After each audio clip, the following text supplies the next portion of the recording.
Hi, welcome to my channel. I am Consciousness, your hostess. In my first video, I talked about how we are translating vibration through our 5 physical senses into what we call a physical reality. And in this video, I want to talk about our emotions and why we have them. Now, God created the universe. Okay, some people call the universe God. But God created the universe, and God is the consciousness that created the physical matter, the universe, that rearranges itself according to God's command. So God is consciousness, first cause, created the universe, the effect. And consciousness works with, or in my opinion is, I can't see it how it could be separate, the most fundamental law of cause and effect, because mind controls matter, or the observer collapses the wave into the particle. So thoughts turn to things. Consciousness creates the physical. And the way that I like to teach this is from the left hemisphere and right hemisphere perspective. So the left hemisphere is consciousness and the right hemisphere is the subconscious mind. Now, I'm not making this up. When I was trying to figure out how all this worked, how were my thoughts turning to things, I was trying to look into the subconscious mind because I came to realize that it's the subconscious mind creating everything. And I got this book called Essentials of Hypnosis, Hypnosis, Hypnosis, Hypnosis, by Michael D. Yapko. He has a PhD. He is a private practice clinical psychologist, and he's also a well-known speaker. Now, I'm not into hypnosis. I just figured these people work with the subconscious mind, so maybe they had the answers that I was looking for. And I'm not against clinical hypnosis because there's that Greenbaum speech where the therapist used hypnosis in order to unlock the MK Ultra programming, right? If you haven't seen that one, that's pretty fascinating. So in this book, though, it didn't have the answers that I was looking for, but it did have one page where he said that the left hemisphere of the brain corresponds roughly to the conscious mind, and the right hemisphere of the brain corresponds roughly to the subconscious mind. And when I read that, everything clicked for me. So this is where I'm going to do it. Although I am aware that they can do, I believe it's called a hemispherectomy, where they remove either a hemisphere and they leave the thalamus and the basal ganglia, and the person seems to operate just fine. But just for teaching purposes, the left and the right, conscious and subconscious. And then when they're not in coherence, we go into fight or flight, right? Okay, so the way I like to see it, and I don't know where I learned this, but if you picture a kitchen light on the ceiling, and that light is first cause, that light is God, that light is consciousness, and we are all there. That's where life is. Okay, that's why we never die. We are eternal. And this physical reality is sort of like, hey, do you want to go to a movie? And then we're born into this reality. And we can see life from this perspective, which is 5% of our consciousness, or from their perspective over there, which is 95. That's where God is. That's where all the power is. That's who answers the prayer. That's how what we want comes about, right? So we get that kitchen light, which is God and all of us as one mind, but we're also individual. And then we cover it with a spaghetti strainer, and then each little light that comes through the hole is one of us. So it's like a little string of light, and it hits the kitchen floor, let's say. And the kitchen floor in this example is the physical, the earth. And we are still connected to that light from the top of our head, and we work like a remote control car, okay? And 95% is connected to that kitchen light on the other side, the one that's connected to God, that knows no doubt, it knows no fear, and it works in the now, in the present time. Your subconscious mind beats your heart. It makes us breathe. It runs every function in the body. It runs 95% of our experience. Okay? The subconscious mind works in the now, in the present moment. It can't wait till next week to beat your heart or to make you take your next breath. It only knows the now. And it knows no doubt or fear, and it's pure positive energy. It's love. It's the high frequency.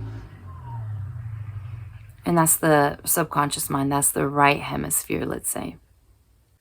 With the left hemisphere, with the conscious mind, we can go into fear. When we doubt, it doesn't feel good. And that's because now we're in fight or flight. The left brain and the right brain are incoherent, right? Now, that's okay, because that's how we expand. We came here for the contrast, for the expansion, because since everything is just consciousness, we have to take thought beyond. We have to keep moving forward, motion forward. Otherwise, we would contract and cease to be. And over there, since it's just pure positive energy, we can't move forward without coming here to experience the contrast so that we can know more. So when we know what we don't want, we know what we prefer. And it's like, well, that's easy. I knew I don't want to get sick. And then once you're sick, now you really know you want to get better. You have a very clear thought about that, a very clear intention. And that's creation. That's why we're here. Now, we're not meant to be in fight or flight for most of our experience, but most of us are in fight or flight. We're supposed to have faith. We're supposed to be aligned. So when we know what we don't want, we're supposed to be like, oh, I know what I prefer, and then focus on that one, and then that one would become our experience, because thoughts turn to things. But we don't. We stay focused on the problem, so we stay in fight or flight, and that's when we're feeling fear or stress or worry or frustration or all of our negative emotions. You see? Because consciousness is both the conscious mind and the subconscious mind, right? And the 5% here actually tells the big one what to do, tells the subconscious mind what to do. So everything that the subconscious mind is working from is what we've programmed into it, and we start from very young. Well, from the day we're born, and maybe even before that. But what happens is that our subconscious mind remembers all of it, everything. And it has a filter that filters out the good pile and let's say the bad pile, what we don't want. But then what's being shown back to us is, hey, life caused you to want this. Desire is what makes it go forward, is what makes it keep expanding, right? Life caused you to want this. And that one knows how to bring it about. The right mind, the subconscious mind, that's the one that does the how. That's why we can't know how it's going to happen, because it happens subconsciously. The conscious mind, the 5%, isn't designed for the how. Okay? So when life causes us to want something, it shoots that back to us like, hey, life has caused you to want this. And then we take that as a desire. I know that I want this thing that I don't have, but there's no such thing as I don't have to the subconscious mind. It works in the real time, and it doesn't need this 5% physical that like we do, right? That one works like how when we're dreaming, we're having an experience, but we don't need the full manifestation of it. And the thought is enough. In a dream, the thought is the experience. That's how that one works. So once you know you want something, that one already has it. It already knows how to bring it. And it does it through a bridge of events. It's seamless. Okay? So there's a filter that then shoots back what we're programming it with. because creation exists as infinite possibilities. Creation has been created. Okay, it's complete. And it exists as infinite possibilities. And at every moment, each one of us, we have infinite possibilities, infinite things that we could be doing at every second, every moment. So for today, we're talking about our emotions, and that's why we have them, because thoughts come with an emotion instantaneously or on the heels of them. Or we can feel an emotion and it brings thoughts with that.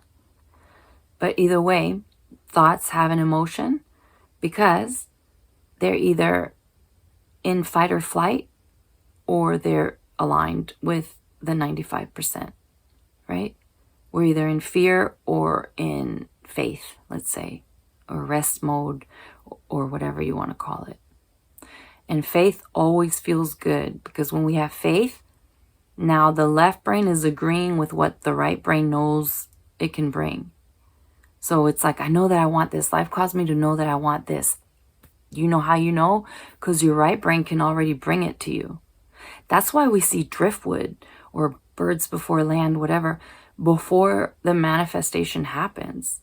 Because according to the input that we're putting in there, it shoots that back. And I know this because I was out in the middle of nowhere. I still am. And all I had was my mind. And as I was seeing my thoughts becoming things, I could see how, as I was programming my subconscious mind, it was starting, my other side was starting to see it. It was starting to focus, come into being. But it couldn't do it all the way until I was 100%. In the Bible, that's called the pearl of great price, buying the pearl of great price. But yeah, I was seeing this happen gradually. And so the left brain, that's why it makes sense to me with the left brain and the right brain. Although, like I said, there's a lot to this. And I didn't go to school for neuroscience or anything. I speak from what I've seen happen and how I came to make sense of this. Right? So what does that mean? That means that once you know you want something, it's done. And your subconscious mind knows how to bring it about. We can't know the how. That happens subconsciously. So when you believe that that's going to happen, because it's telling you, hey, I can bring it, now you're aligned, now you feel good, now you feel bliss, now you feel peace, now you feel like you're on top of the world, now you feel love, passion, joy, all the pure positive energy feelings, emotions. Okay, at the very minimum, you feel peace. So when it's like, hey, life caused you to want this, and it's like, but I can't have it, I don't know how to do it, I don't know how to bring it about, it can't happen, that's not possible.